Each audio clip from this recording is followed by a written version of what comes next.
So welcome back to the channel. In this video, taking a look at core PCE, those big headline numbers coming from the US today, and this is going to shape up what happens here in the crypto landscape. So BTC price action going to be heavily reliant on what happens over in the US. Data comes out at 1:30 p.m. UK time today, so a few hours from now. So if you enjoy the content, make sure you're subscribed to the channel. So here, checking in with BTC, as I mentioned, this data is going to significantly impact where we end up from here. We're kind of ranging between the 24.5 and 23.6K key areas.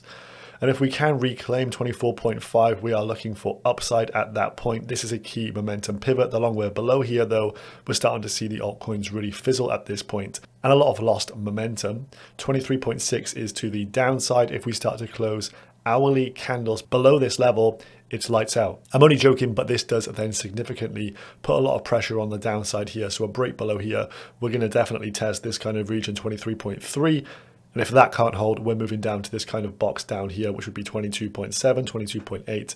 And then there's a big area within this batch here. So that could be significant downside pressure if we have some shock surprises from core PCE today. Well, first and foremost, you can see here on Forex Factory, 1:30 p.m. core PCE price index. The forecast is for it to be 0.4%. Then after that, we have personal income. 1% is the forecast, and personal spending, 1.4% is the forecast. But the headline figure is core PCE. This is the one that the Fed has been quoting more recently and seem to be concentrating more of their attention on. So this is quite an important one. What the heck is it though? This is to do with core personal expenditures, but it takes out the volatile food and energy sectors from this calculation. So it's the inflation rate minus food and energy. And as it states here, if the reading is high, it's bullish for the dollar. Bullish for dollar is typically bad for equities and for the crypto markets, whilst a lower reading would be bearish the dollar, and we can see the dollar retrace slightly. So the way I see it, 0.4 or less equals crypto up, equities up, dollar down. But if we get a 0.5%, dollar continues with its rise, expectation for more increases in the Fed funds rate to the tune of maybe even 50 bips, and that would be bearish for our risk assets and stocks. So on FX Street, they posted this just yesterday, talking about the potentiality or three key reasons why the dollar might actually slide here. The dollar has been bullish for at least the last week here, pushing up to this kind of key resistance at around 105.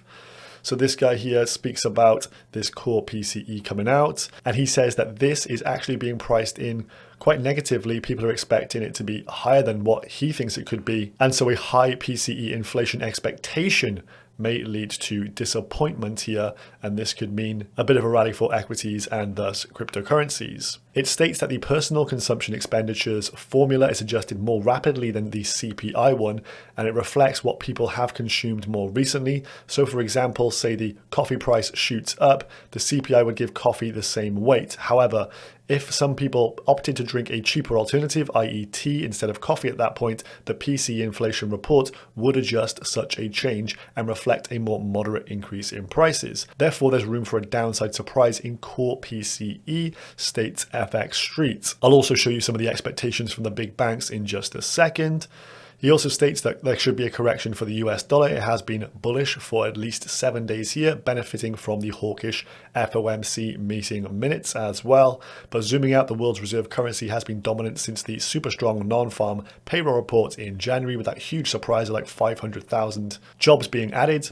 Yet every trend has a counter trend. Even if core PCE comes out at 0.4% as expected, I believe it would trigger an it could have been worse outcome in markets. And so it would take a 0.5% a surprise to the upside to reinforce the Fed hawkish narrative and also to bolster the USD. So he's kind of saying the worst is being priced in already leading into this event today. And then finally, the last nuance to this is that assuming that it does come in at 0.4% on the money as predicted, it would then go to those other figures, personal income and personal spending. And he states that it's likely that after the downbeat figures of December, a significant bounce could happen for those data points. In that case, an increase in the stock market could weigh on the US dollar, adding to a dollar downtrend and equities uptick. So finally, rounding it off here, these are the expectations from the big banks, and they believe there will be an accelerated expectation for PCE here. So essentially what we're seeing with this data is that quite a few of them are expecting 0.4% or even 0.5% or higher, thus PCE coming in a bit too hot. That means Jerome's going to have to increase probably by 50 bips, but they're expecting bad numbers here generally. ING thinks it's 0.4%, that is on the money. Deutsche Bank 0.5%, that would be an overshoot, bearish. SocGen 0.4%, that is expected. TDS an overshoot 0.5%. CIBC 0.3%, they are the only ones coming in under here. Then Citibank a big 0.54% increase, obviously bearish, and Credit Suisse 0.5% there as well. So the majority of them are going for an overshoot, higher PCE numbers, and this is kind of being priced in by the markets, as these are the big movers and shakers in the industry. So it certainly seems rather bearish out there right now for stocks and for the crypto markets. You can see there's just been a trend towards the downside, a bit of loss of momentum in crypto, and we're seeing more of a risk-off environment here going into these big numbers. We've seen that over the last couple months, really. As big data is about to be released, market participants have usually faded into that and then ended up rebuying if the expectation has not been as bad as feared. So the two blue lines on the chart are the ones to watch for, 24.5 and 23.6 for significant breaks to the up or downside. But that's all for this quick market update going into this PCE data. If you enjoyed it, make sure you subscribe to the channel, and I'll catch you in the next one. Peace.